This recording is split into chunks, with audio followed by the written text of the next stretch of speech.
ভালো কাজ ছাড়ে দেয় আর ভালো থাকার চিন্তা করে। ও মা, আশ্চর্য কথা, ওরা ভালো ভালো অভ্যাসগুলো ছেড়ে দিছে। হ্যাঁ, যেমন আমাদের জাতি একসময় সরিষা ছাড়া কিছু খাইতো না, ঠিক কিনা? কথা গান না ও মা, জোরে বলেন ঠিক কিনা, নাকি সন্দেহ আছে কোনো? তো তাহলে বলেন না কেন, সরিষা ছাড়া কিছু খাইতো? তখন কি হার্ট অ্যাটাক ছিল নাকি, ডায়াবেটিস ছিল তখন? ছিল না। তা এখন এত কেন? কারণ সরিষা ছেড়ে সয়াবিন ধরছে, এই জন্যে, বুঝছেন? আবার সয়াবিনের প্রশংসা করে, ওরে বেকুব, নিজের ধ্বংস হইতেছো একটা জিনিসে, আবার তুমি এটার প্রশংসা করো আর সরিষার বদনাম করো। নিজে যখন সরিষা সবাই খাইছে তখন তো কোনো হার্ট অ্যাটাক ছিল না, এখন সরিষা খাইতে ভয় পায়। কত বড় আব্দুল কুদ্দুস বেক্কু পাগল,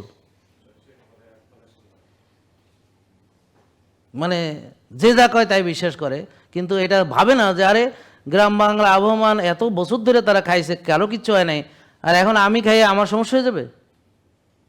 আর এখন সয়াবিন তেলকে সবার ঘরে ঘরে ডায়াবেটিস, সবাই অসুস্থ, এখন এটা খেয়ে আমি ভালো থাকবো?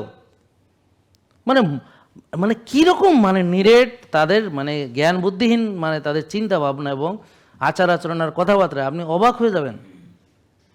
মানে যেটাতে তার ক্ষতি হয় সেটা আঁকড়ে ধরার জন্য সে কত রকম যুক্তি তর্ক দাঁড়া করায়, আর যেটা তার ভালো হবে সেটা না খাওয়ার জন্য সে কত রকম মানে বিজ্ঞান খপচাইতে আছে।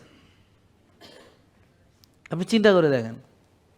তাহলে আমাদের ছিল ছোটোবেলায় খেলাধুলার অভ্যাস, তো ছেড়ে দিয়ে এখন আমার অলসতা বিলাসিতার অভ্যাস। আমরা গ্রামকে গ্রাম আর্লি ঘুমাইতাম, এখন আমরা সবাই শহরকে শহর রাত জাগি। তাহলে নষ্ট জিনিস আঁকড়ে ধরলে আপনি রুগী হবেন না তো কি হবেন? শক্তির চর্চা ছিল গ্রামের একটা প্রাত্যহিক জীবনের অংশ, সবাই কোনো না কোনো কাজের সঙ্গে জড়িত ছিল। এমনকি আমরা ছোটোবেলায় দেখেছি, আমরা যারা, আমার বাসায় তো আর মনে করেন আমার আব্বা তো আর্মিতে ছিল, আমরা একটু অন্যরকম ছিলাম আর কি। এছাড়া ধরেন আমরা যাদের সাথে পড়াশোনা করতাম ছোটোবেলায়, ওদের বেশিরভাগ, ওর বাবা কৃষিকাজ করতো, বুঝছেন?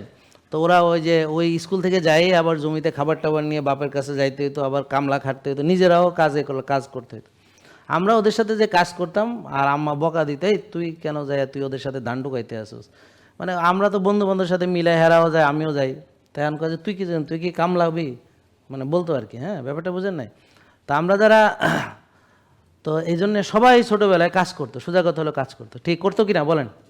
করতো। আমরা আকাইম্যা হয়েছে, আমাকে বাচ্চারা এখন হয়েছে মনে করেন যে হাইব্রিড, এক একটা মনে করেন চর্বির দলা, কে কাটছে মোটা গদা গবদা এটা, আর খায় না, আমার বাচ্চা খায় না, খাওয়া আরও খাওয়া, জন্মের খাওয়ান খাওয়া। তো দেখেন আমরা ভালোটা ছেড়ে খারাপটা ধরছি কিনা, তাহলে রুগী হবো না কেন? কি আশ্চর্য কথা। জেকে লাইফস্টাইল লিমিটেড, ওষুধ মুক্ত সুস্থ জীবন।